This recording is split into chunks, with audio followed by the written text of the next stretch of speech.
Bem-aventurados os puros de coração, porque eles verão a Deus.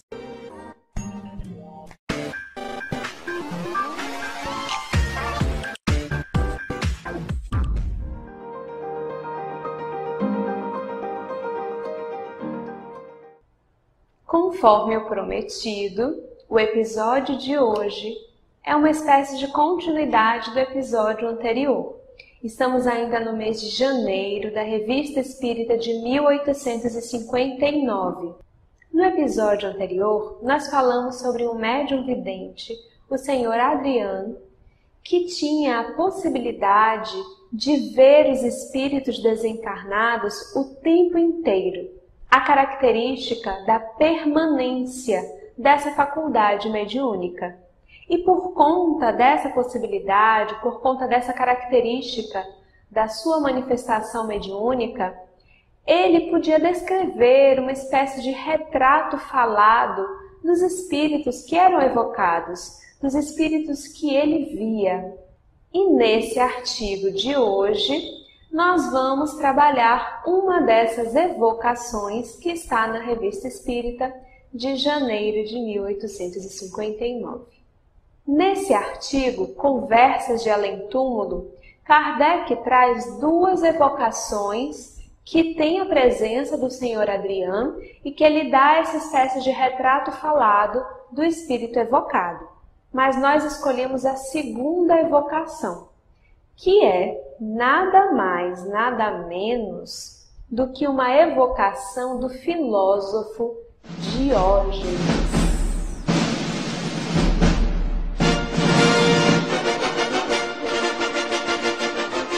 Se você, como eu, não estava assim muito lembrado de quem era o Diógenes, esqueceu daquela aula de filosofia da escola ou da aula de filosofia da faculdade, como é o meu caso, então vamos dar uma relembrada em alguns pontos que a gente vai precisar lembrar para entender melhor a comunicação. Nós pesquisamos em diferentes sites informativos sobre o Diógenes, tentamos dar uma filtrada no que parecia mais confiável e aqui vai um pequeno resuminho do que a gente encontrou. Espero que tenha uma pequena credibilidade aqui o que a gente achou, tá? Mas se não tiver, pode contar pra gente. Ó, isso daí é mentira, na verdade foi assim, foi assado, tá? Não tem problema algum não.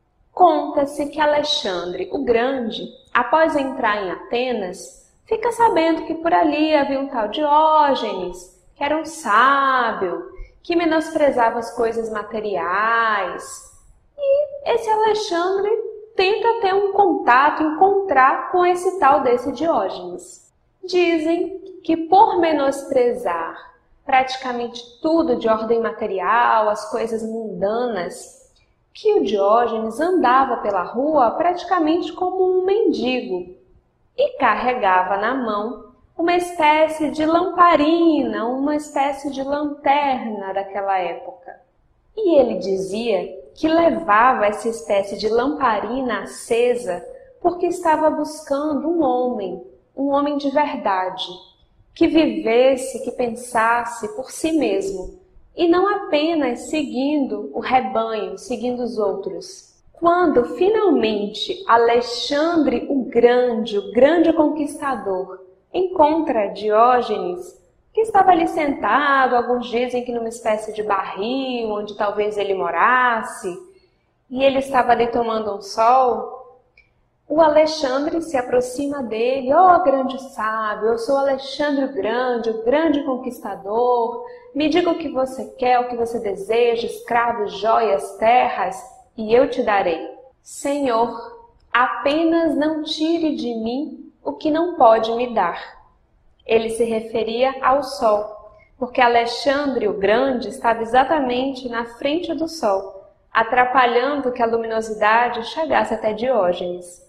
Alguns contam isso com outras palavras, mas eu considerei essa versão a mais interessante. E segundo os relatos, Alexandre fica perplexo com a profundidade do que ele havia escutado, vai embora daquela cidade e ali não mais retorna. Volta agora para a Revista Espírita. Estamos agora lá em 1859 e Allan Kardec evoca esse filósofo cínico, Diógenes.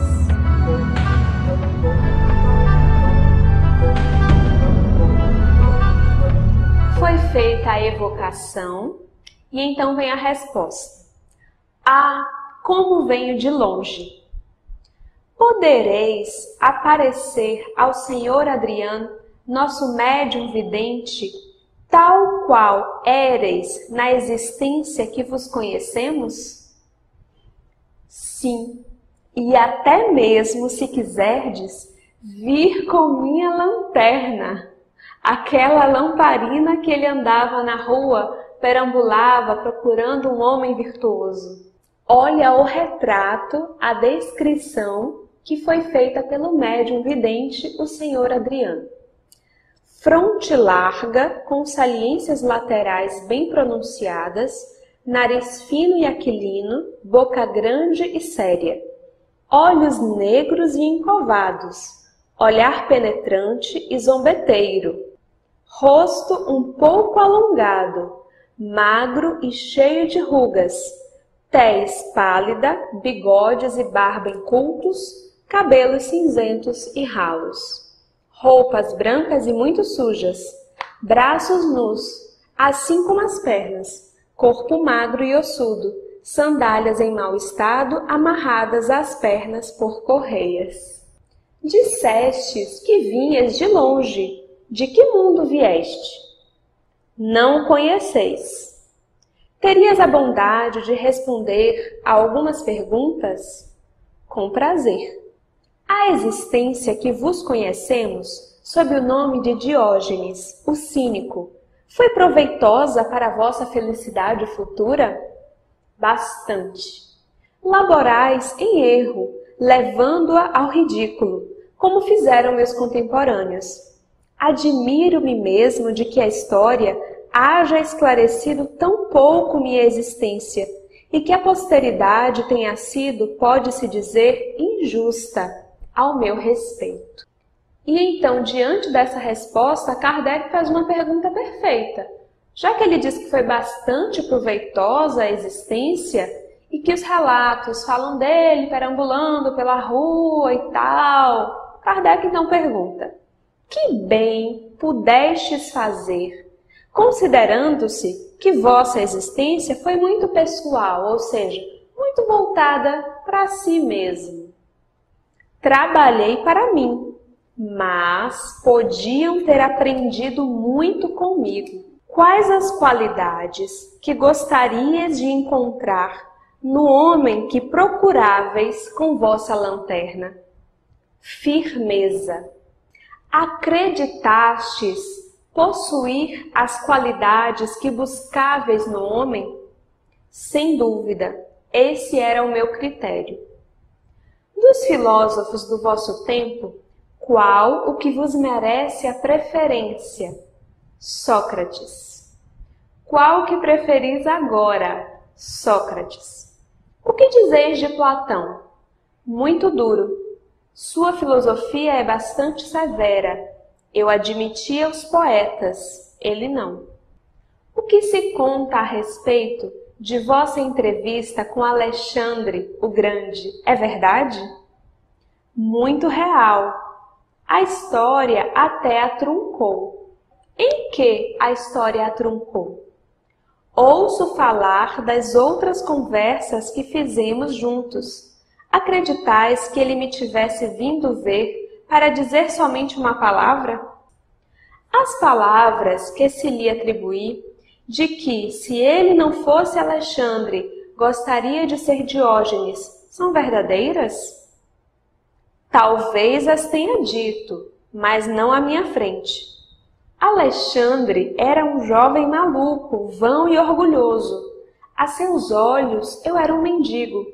Como o tirano ousaria mostrar-se instruído pelo miserável? Depois de vossa existência em Atenas, reencarnastes na Terra? Não, mas em outros mundos. Atualmente, pertenço a um orbe em que não somos escravos. Ou seja, Se vos evocassem em estado de vigília, acordados, não poderíeis atender ao chamado, como faço esta noite. Ou seja, ele não é escravo do corpo, escravo da matéria. Como a maioria de nós, acordados, estamos presos a esse corpo, encarcerados nessa matéria. E precisamos da noite, do sono, do desdobramento para esses encontros astrais. E ele aqui está dizendo que o planeta em que ele vive, isso não é mais necessário. Não é necessário esse desdobramento durante o sono para essas viagens, para esses encontros e reencontros. Poderíeis traçar-nos o quadro das qualidades que buscáveis antes no homem, tais como as concebíeis então, e tais como as concebeis agora, hoje? Sim, antes. Coragem, ousadia, segurança de si mesmo e poder sobre o homem pela razão. Agora, abnegação, doçura e poder sobre os homens pelo coração. O estudo dessa evocação foi interessante para mim sob muitos aspectos. Primeiro, como uma conclusão daquele estudo da semana passada, vendo como acontecia essa descrição do médium vidente do senhor Adriano, como devia ser para aquelas pessoas que de repente evocavam um familiar, alguém conhecido, ver de repente um médium evocando traço a traço, a roupa, cada uma daquelas características. Lembrar um pouco sobre esse filósofo do qual eu já havia esquecido completamente, o Diógenes, e perceber que às vezes aquilo que a gente estuda, isso aconteceu muito comigo na época que eu li o livro Brasil, Coração do Mundo, Pátria do Evangelho. Perceber que às vezes aquilo que a gente ouviu na escola, na faculdade, certas características sobre pessoas que foram conhecidas, filósofos, pessoas que marcaram a história, muitas vezes fica registrada a vida dessas pessoas com uma série de deturpações, que é o que o Diógenes fala aqui, que na verdade a vida dele foi muito mais do que aquilo que é estudado hoje. Certamente que as informações que nós tivemos acesso e passamos aqui foram superficiais, mas pelo que ele mesmo disse, mesmo aquilo que é estudado com maior profundidade ainda está um pouco distante da realidade dele. E quantas pessoas que talvez não sejam Diógenes, não sejam um espírito que já tem condições de habitar um outro orbe, mas quantas pessoas, quantas almas grandiosas, um pouco mais sábias do que nós, às vezes estão na nossa família, perto de nós, e a gente também não consegue reconhecer, não consegue identificar. E mais do que tudo, a lição que mais me marcou nessa evocação foi o final. Quando ele diz que buscava aqui na terra, enquanto virtude, um homem corajoso, senhor de si mesmo, com opinião própria, com ousadia. E hoje ele percebe a grandiosidade da pureza de coração, da pureza de sentimentos, da abnegação. Aquele que alcança outros homens pela grandiosidade do seu coração.